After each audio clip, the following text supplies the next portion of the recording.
Bien, leamos Jeremías 33:3. Clama a mí y yo te responderé, y te enseñaré cosas grandes y ocultas que tú no sabes. Usted no tiene ningún fracaso en su vida que, cuando se lo analiza apropiadamente, no sea un fracaso en la oración. No hay un pecado en mi vida o en su vida que la oración apropiada no hubiera podido evitarlo. No hay ninguna necesidad en mi vida o en su vida que la oración adecuada no pueda solucionar. Si algo es la oración, entonces es casi todo. Y sin embargo, muchos de nosotros tenemos dificultades al orar. Y les hablo como un hombre que nunca en la vida he estado satisfecho con mis oraciones. Y yo creo que usted tampoco está satisfecho con las suyas. Para muchos de nosotros es un ejercicio que lo hacemos más como obligación. Para otros puede ser una alternativa para la acción o una excusa para la ociosidad. Pero para una gran mayoría es una fuente de poder no aprovechada. Ahora, su vida espiritual o la mía no se levantará por encima de nuestras vidas de oración. Por eso debemos aprender cómo orar. En este pasaje de las Escrituras, Jeremías está en problemas. Y está en problemas por predicar la verdad. Sedequías, el rey, lo ha puesto en prisión. Y ahí en la prisión, Dios misericordiosamente le habla y le invita a orar. Y este es el trasfondo de Jeremías 33:3, donde Dios dice: clama a mí, y yo te responderé. Quiero que note conmigo la orden o mandamiento que Dios dio. No dijo el pedido o la invitación, sino el mandamiento que Dios dio. Le ordenó a Jeremías que orara. Le dijo: clama a mí. Jesús dijo que los hombres deben orar siempre. Y el apóstol Pablo dijo que debemos orar sin cesar. Este es un mandamiento de Dios Todopoderoso, y es quien Dios toma la iniciativa. Dios le dijo a Jeremías: llámame. ¿Alguna vez ha tenido la tarjeta personal de alguien importante con su número telefónico privado y quien se la dio le dijo: llámame? Una vez un presidente de los Estados Unidos hizo eso conmigo. Bueno, me dijo: si puede hacer esto, déjeme saberlo. Esta es mi tarjeta. Llámeme. Y anotó su número telefónico en esa tarjeta. Ese momento no quise que nadie tocara esa tarjeta.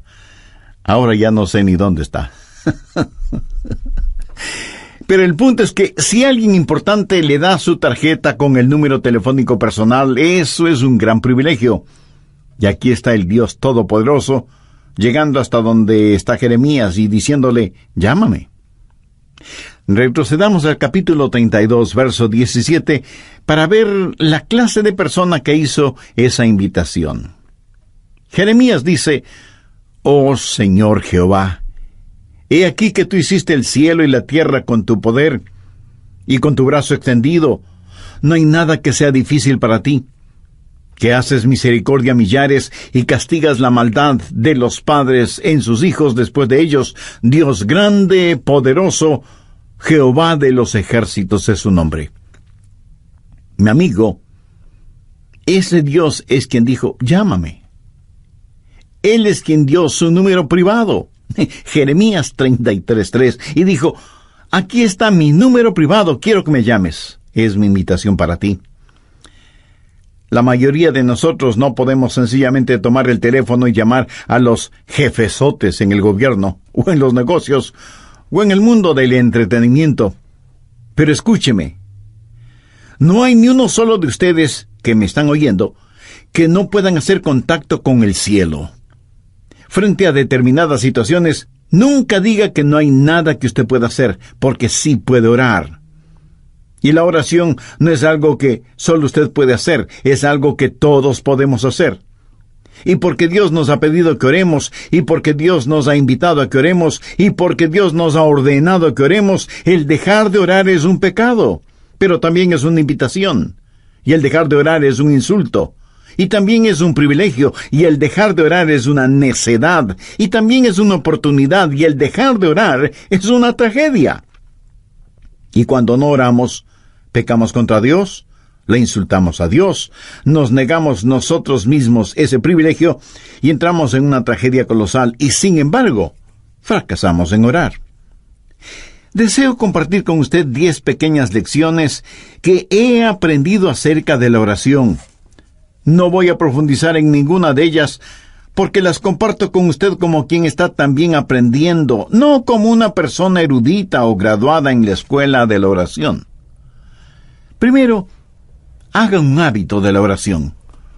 Los hábitos se forman al comenzar una y otra vez aquello en lo que fracasa día a día hasta que la oración se vuelve un hábito. Segundo, elige un tiempo y un lugar para orar.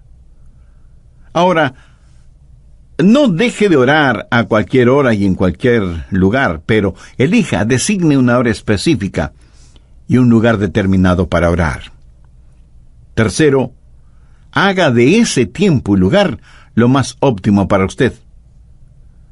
No lea la biografía de alguien quien oraba a una hora determinada por la mañana o por la noche para tratar de imitarlo.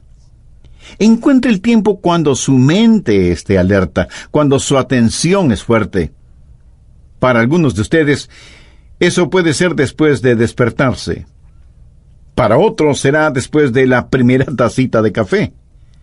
Para otros será después de que los hijos se han ido a la escuela. Pero lo importante es que usted encuentre el mejor tiempo, porque no hay nada mágico acerca de determinada hora. Cuarto, cuando vaya a orar, equípese. ¿Qué quiero decir con esto? Sencillamente que tenga su Biblia, un cuaderno para notas, lápiz o bolígrafo o esfero, o como usted lo llame, y su material devocional. Para mí sería casi inimaginable el tratar de tener mi tiempo de oración sin mi Biblia y un cuaderno de notas. Yo espero que Dios me diga algo. Y si Dios me dice algo, quiero estar listo para anotarlo. Y aunque ya lo he dicho antes, lo voy a repetir ahora. La más débil de las tintas es mejor que la mejor memoria. Quinto, comience su oración leyendo la palabra de Dios. No ore primero para después leer la Biblia. Lea la palabra de Dios y después ore. Lo que Dios tenga que decirle a usted es más importante que lo que usted tenga que decirle a Dios, y su oración será mejor nutrida, avivada, entusiasmada, instruida y guiada cuando usted se hunde en la palabra de Dios. Sexto, aprenda a orar durante todo el día. En 1 Tesalonicenses 5:17 leemos: orad sin cesar. Una de las cosas que me ha bendecido al leer la vida de Dwight L. Moody, quien fuera el Billy Graham de su tiempo, es lo siguiente. Dicho por su biógrafo: nunca hizo oraciones largas, pero nunca pasó demasiado tiempo sin orar. ¿No es eso extraordinario? Nunca pasó demasiado tiempo sin orar. La oración fue para Moody un estilo de vida, y cuando algún asunto surgía, él oraba por eso. Yo tengo el hábito de orar por otros pastores cuando leo los boletines de sus iglesias. Oro por las iglesias cuando paso frente a ellas. Oro por las personas a quienes escribo cartas. Y aún mi correspondencia oficial es, para mí, motivo de oración. Leo el periódico buscando oportunidades para orar, no solo por las personas que han sufrido alguna tragedia, sino por aquellos que ocasionaron la tragedia. Y a medida que lee su Biblia, pregunte: Señor, ¿qué significa eso? Explícamelo. Hable con Dios. El otro día yo estuve en mi automóvil y le decía al Señor que le amaba, y comentaba con él una hermosa puesta de sol. Estoy seguro que a Él le agrada el que sus hijos aprecien las cosas hermosas que Él ha creado y que se lo digan.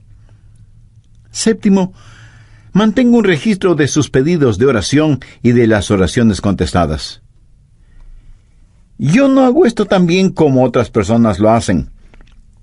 Tengo un cuaderno y escribo necesidades de oración y pedidos por los que he orado. El otro día estuve revisando uno de esos cuadernos de hace 10 o 15 años atrás, Y fue una bendición increíble el ver cuántas oraciones Dios ha contestado, por algunas de las cuales ni siquiera le había agradecido. Amigo, aumentará su fe si mantiene un registro de sus oraciones, lo que solicita, lo que recibe y cuando lo recibe. Octavo, cuando ora, póngase la armadura de Dios. No faltará quien me pregunte, pastor, pero si voy a orar, ¿para qué necesito ninguna armadura? Porque, mi amigo, la oración es una verdadera batalla. Aunque usted no lo crea, toda la artillería del infierno estará en su contra cuando ora. Quiero decir, justo cuando usted va a comenzar a orar, el perro comienza a ladrar, el bebé llora fuertemente, el teléfono suena, alguien llama a la puerta, los niños empiezan a pelear, algo se quema en la cocina y mil y una cosas más, y usted siente que tiene sueño y su mente comienza a divagar, etcétera, etcétera. ¿Necesita o no ponerse la armadura de Dios cuando va a orar? Definitivamente que sí. Noveno, si usted está solo o sola, ore en voz alta. Hay algo muy especial en orar en voz alta, vocalizando su oración. Por lo menos le ayuda a su mente a no divagar. Si está en un sitio en donde no moleste la privacidad de nadie, ore en voz alta. Ahora, no creo que es una buena idea el orar en voz alta cuando está en medio de una multitud. Alguien pudiera pensar que usted ha perdido un tornillo en la cabeza y pudiera terminar en el manicomio. Ahora, si su mente es como la mía, querrá hacer cualquier otra cosa cuando usted comienza a orar. ¿No ha notado cuán difícil es permanecer enfocado cuando empieza a orar? Y es justo cuando comienza a orar que su mente empieza a pensar, bueno, necesito hacer esto y aquello y lo demás allá.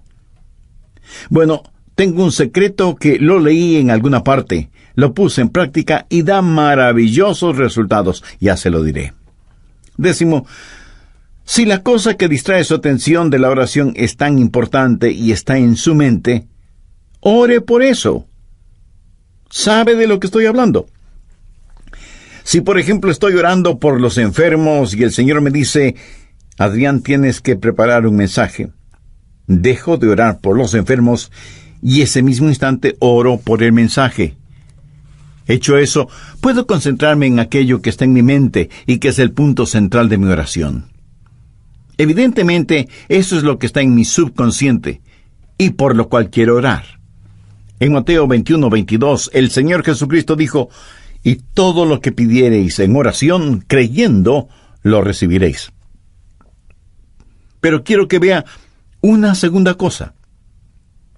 He hablado del mandamiento de orar. En Jeremías 33:3, Dios dice, clama a mí. Ahora, con el mandato quiero que note la confianza y la seguridad que viene con esa orden. Clama a mí, y yo te responderé. Ahora, ¿es esa la verdad o no lo es? Es la verdad. El Dios Todopoderoso ha dicho, y yo te responderé. Eso da confianza, seguridad. Y sea que usted lo entienda o no, es la verdad. Dios responde cuando clamamos a Él. Dios contesta nuestras oraciones. Es promesa de Dios que cuando le pedimos en oración, creyendo, Él nos contesta. Suponga que usted envía una carta al presidente de su país, quejándose de alguna cosa. Ahora suponga que el presidente, en verdad, lee su carta. Sí, claro. Menos mal que solo estamos suponiendo.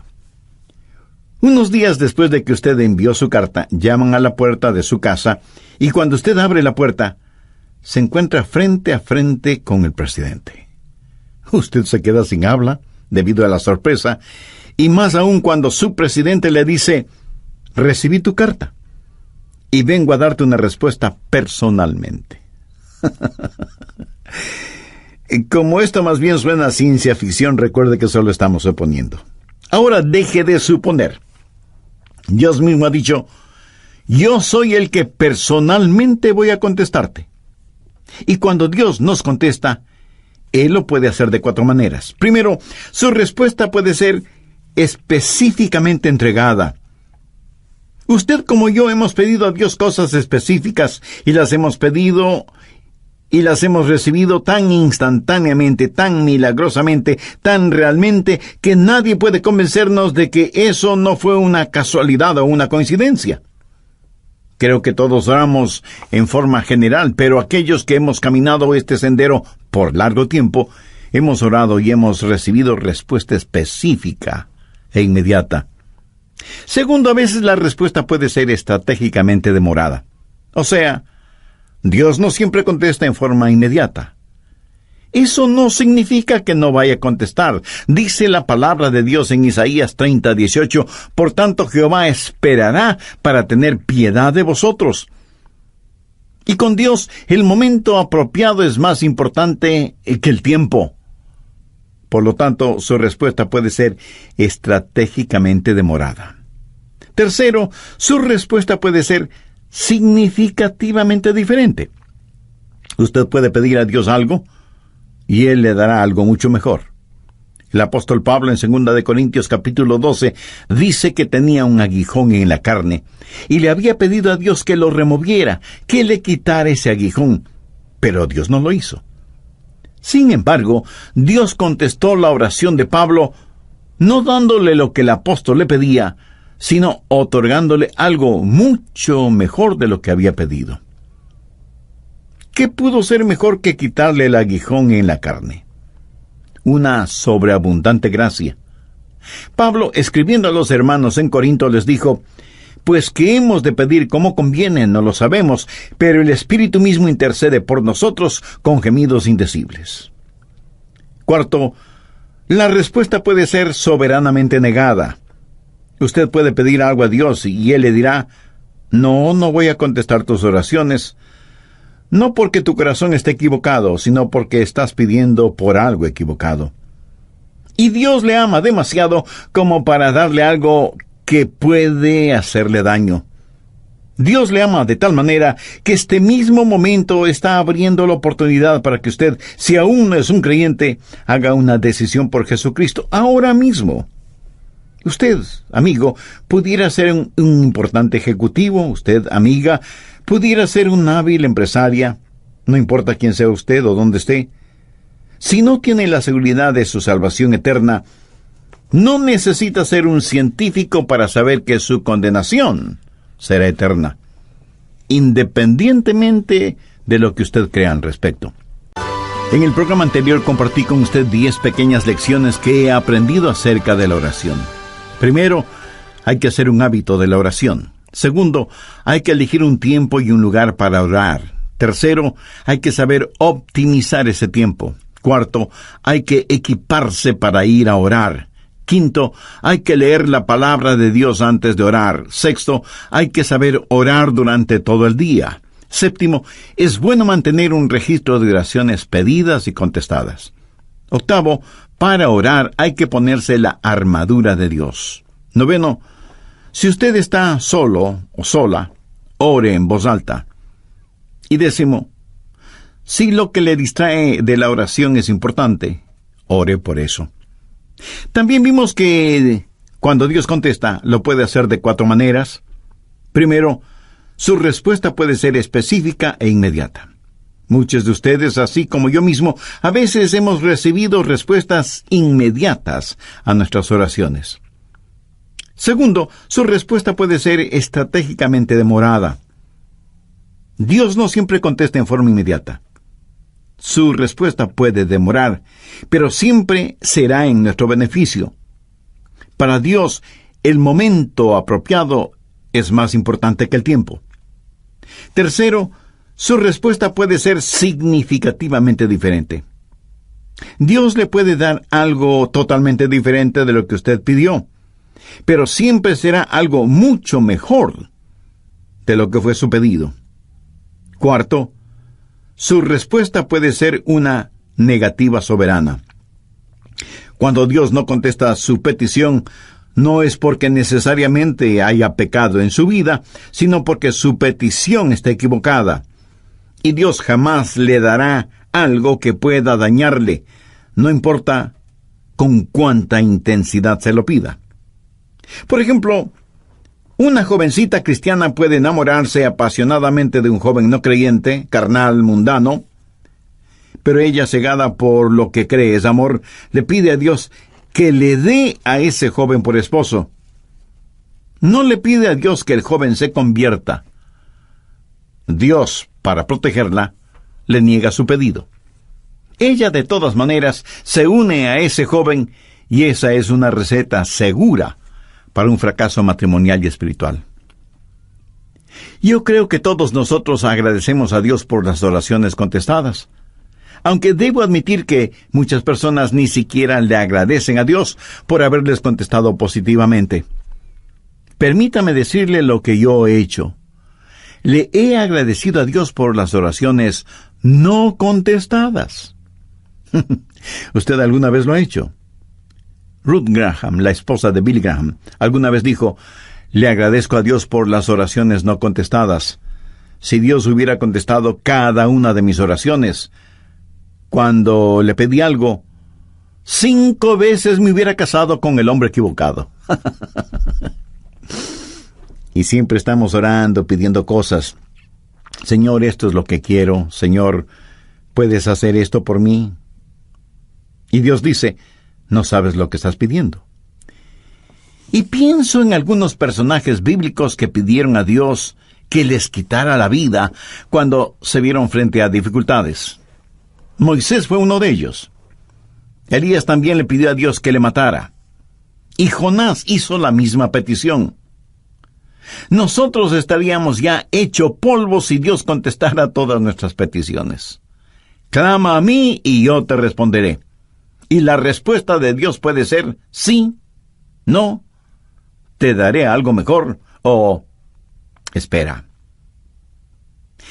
¿Qué he compartido con usted hasta este momento?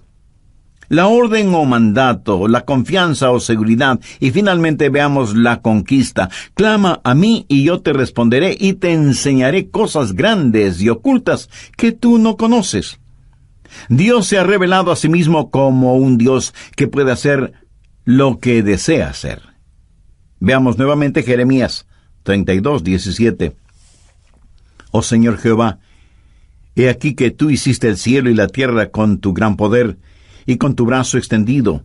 No hay nada que sea difícil para ti. Vamos un poco más adelante hasta el verso 27, en donde Dios presenta sus credenciales, por decirlo de alguna forma. He aquí que yo soy Jehová, Dios de toda carne. ¿Habrá algo que sea difícil para mí?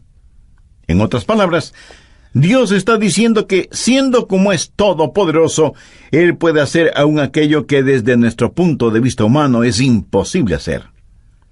Conozco a personas que tienen dificultad para creer en milagros. Los científicos, por lo general, y con las debidas excepciones, se identifican como ateos o, a lo sumo, agnósticos. Y pregunto, ¿cómo nadie puede tener dificultad con los milagros si cree en la creación? Si usted puede aceptar Génesis 1:1, de ahí en adelante, todo es más sencillo de creer. La gente habla mucho de las leyes de la naturaleza, y realmente no saben de lo que están hablando porque no existe tal cosa como leyes de la naturaleza. Lo que sí existe son las leyes de Dios que la naturaleza obedece. Dios no obedece las leyes de la naturaleza, es la naturaleza la que obedece y con exactitud las leyes de Dios. De paso, bien vale la pena mencionar que la naturaleza obedece mejor las leyes de Dios que los humanos, aunque somos los humanos los que nos hemos puesto la etiqueta de ser inteligentes. Dios lo creó todo, y lo creó como quiso crearlo. Jamás piense que Dios tuvo necesidad de nombrar varios comités de ángeles, serafines y querubines para que le asesoren en cómo debía crearlo todo.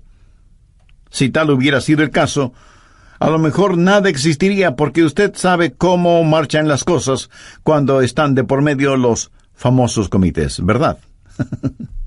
Pero no permita que nadie le diga que la época de los milagros ya pasó. En Génesis 18:14 encontramos una muy interesante pregunta. ¿Hay para Dios alguna cosa difícil? Mi amigo, el problema no es con Dios y su habilidad. Anote al margen Mateo 17, los versos del 19 al 21. Viniendo entonces los discípulos a Jesús aparte, dijeron: ¿por qué nosotros no pudimos echarlo fuera? La referencia es que ellos habían tratado de sanar a un joven lunático o poseído por el diablo, pero no habían podido hacerlo. Cuando Jesús intervino, sanó de inmediato al joven. Eso motivó que ellos preguntaran a Jesús: ¿por qué nosotros no pudimos echarlo fuera? Jesús les dijo: por vuestra poca fe.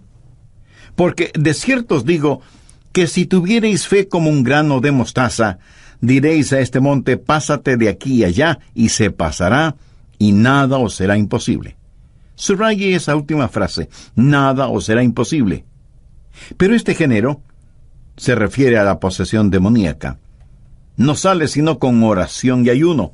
En otras palabras, Jesús les dijo: la razón por la que mi Padre no les contestó no es porque no tenga la habilidad para hacerlo, sino debido a la incredulidad de ustedes.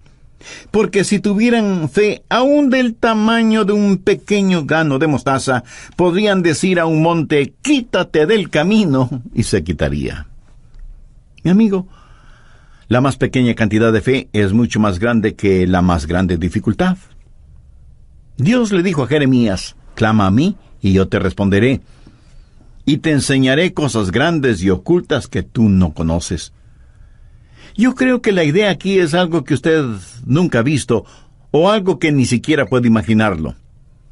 Y este verso me trae a la memoria Efesios 3, versos 20 y 21, en donde Pablo, pensando en la grandeza del Señor, dice: y aquel que es poderoso para hacer todas las cosas, mucho más abundantemente de lo que le pedimos o entendemos, según el poder que actúa en nosotros, a Él sea gloria en la Iglesia en Cristo Jesús por todas las edades, por los siglos de los siglos. Amén. No hay ninguna oración demasiado difícil como para que Dios no conteste. No hay ningún problema demasiado grande que Dios no pueda resolverlo. No hay persona demasiado perdida como para que Dios no pueda salvarla. No hay promesa demasiado complicada como para que Dios no la cumpla. Clama a mí, y yo te responderé, y te enseñaré cosas grandes y ocultas que tú no conoces. Y si usted me pregunta: si pido a Dios algo que esté fuera de su voluntad, ¿me escuchará? Amigo, debe estar bromeando. Por supuesto que le escuchará, pero no le contestará. Mire lo que dice 1 de Juan 5:14. Y esta es la confianza que tenemos en Él, que si pedimos alguna cosa conforme a su voluntad, Él nos oye. Sabiamente se ha dicho que nada está fuera del alcance de la oración, sino aquello que está fuera de la voluntad de Dios. Ahora, usted no querrá nada que no sea la voluntad de Dios para usted, ¿verdad?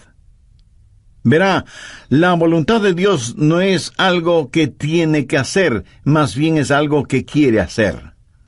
La voluntad de Dios es lo que usted quisiera para usted mismo, si tuviera el suficiente sentido común para quererlo. Dios le ama. Recuerde que la única cosa que está fuera del alcance de la oración es aquello que está fuera de la voluntad de Dios. Pero para Dios no hay problema demasiado grande, ni promesa demasiado difícil, ni personas demasiado perdidas. No hay nada que Dios no pueda hacer. De hecho, al mirar este versículo en Jeremías, clama a mí y yo te responderé, y te enseñaré cosas grandes y ocultas que tú no conoces, está en realidad dentro del contexto de problemas nacionales. ¿Acaso usted no tiene un inquieto sentir acerca de todo lo que está pasando en el mundo de hoy? Dios le está diciendo a Jeremías: mira, Jeremías, todo está bajo control. Ahí está Babilonia. Ahí está el cautiverio. Todas estas cosas van a suceder. En el capítulo 32 de Jeremías, desde el versículo 36, Dios le dice a Jeremías qué es lo que va a pasar, y comienza a hablar acerca de sus planes para Israel, del cautiverio en Babilonia, del regreso a la tierra, del venidero reino de Cristo, y luego le dice a Jeremías que ore. En la oración, nos unimos con Dios en regular las naciones y operar el universo. Y yo realmente no entiendo esto, pero Dios ha dicho lo que va a hacer, y nada de lo que nosotros hagamos podrá detenerlo. Y sin embargo, se nos dice que debemos orar para que venga su reino. Sabemos que un día vendrá, pero se nos dice que debemos orar. Preparando este mensaje acerca de la oración, no pude dejar de pensar qué arma es la oración en tiempos de calamidad nacional, o en tiempos de cualquier clase de calamidad. Varios países del mundo tienen ya cohetes con cabezas nucleares, teledirigidos, y que dan en el blanco con precisión absoluta. Hay cohetes que pueden ser disparados desde la superficie de la Tierra, desde las profundidades del mar, o desde las alturas espaciales. Pueden viajar sin que nadie los detecte, y tan velozmente como el pensamiento, y pueden tener una detonación demorada. Y si al decir lo que voy a decir usted piensa que estoy cambiando de tema, no es así. Solo escúcheme atentamente. ¿Sabía que en Juan 17 Jesús oró por usted y por mí? Veamos el verso 20. Mas no ruego solamente por estos, sino también por los que han de creer en mí, por la palabra de ellos. Ahí usted puede poner su nombre, o yo puedo poner el mío. Usted puede comenzar a orar ahora si es que tiene niños pequeños en su hogar, por las personas con quienes se casarán. Haga una oración de detonación retardada, sabiendo que dará en el blanco. ¿Sabe qué es lo mejor de todo esto? Que Satanás no tiene ninguna defensa contra nuestros cohetes espirituales. Tampoco existe un cohete contra la oración. Dios dice, clama a mí en tiempo de problemas, en tiempo de calamidades, y yo te escucharé. Amigo, yo no estoy haciendo esa promesa. Es la promesa de Dios en Jeremías 33:3. Clama a mí y yo te responderé y te enseñaré cosas grandes y ocultas que tú no conoces. Cosas que son mucho más abundantemente de lo que pedimos o entendemos. Mi anhelo es que en su corazón usted pueda decir, Señor, enséñame a orar. No, enséñame cómo orar, sino sencillamente, enséñame a orar. Necesitamos orar. Le agradecería que usted ore por mí, para que mi oración pueda ser más estratégica. No quiero ser un hipócrita acerca de la oración y pedirle que haga algo que yo no lo haga. Profundicemos en nuestra vida de oración y agudicemos nuestro enfoque. Vivimos en días tenebrosos y los hijos de Dios necesitamos orar. La forma de orar es tener la capacidad de decir, Padre, nuestro Padre. Pero Dios no puede ser su Padre, a menos que usted haya nacido en la familia de Dios. Y para eso, la Biblia dice que hay que nacer de nuevo.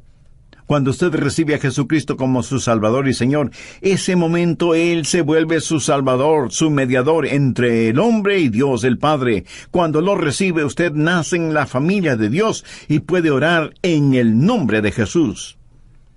El mismo Señor Jesucristo dijo, si algo pidiereis en mi nombre, lo haré. Pero usted no puede pedir nada en nombre de Jesús hasta que le haya recibido como Señor y Salvador.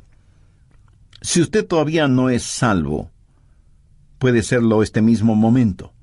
Puede tener esa seguridad ahora mismo. Y si entre quienes me están escuchando hay alguien que no conoce a Cristo en forma personal, donde quiera que usted esté, quien quiera que usted sea, Cristo está esperando su invitación para entrar en su corazón y darle vida eterna. La Biblia dice, cree en el Señor Jesucristo y serás salvo. Crea que Él es el Hijo de Dios que pagó por sus pecados, derramando su preciosa sangre en la cruz del Calvario. Crea que Dios, el Padre, le levantó con poder de entre los muertos. Crea que Él no solo puede salvarle, sino que quiere salvarle si solo confía en Él. Si este mismo instante usted confía sinceramente en Él y le recibe como su Salvador y Señor, sus pecados le serán perdonados inmediatamente. Cristo morará en usted permanentemente y el cielo será su morada eternamente.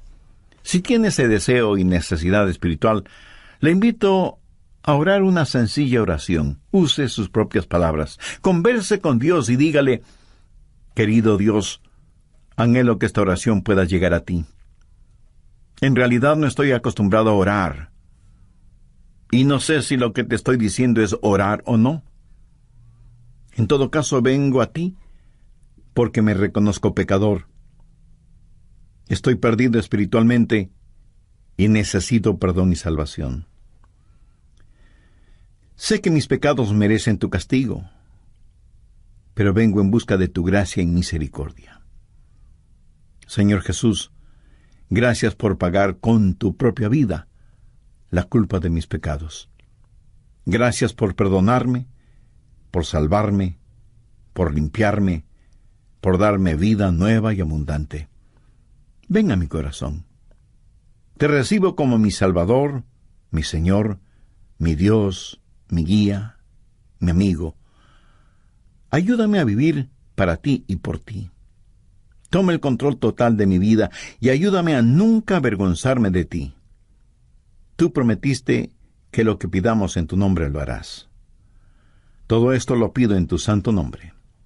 Amén.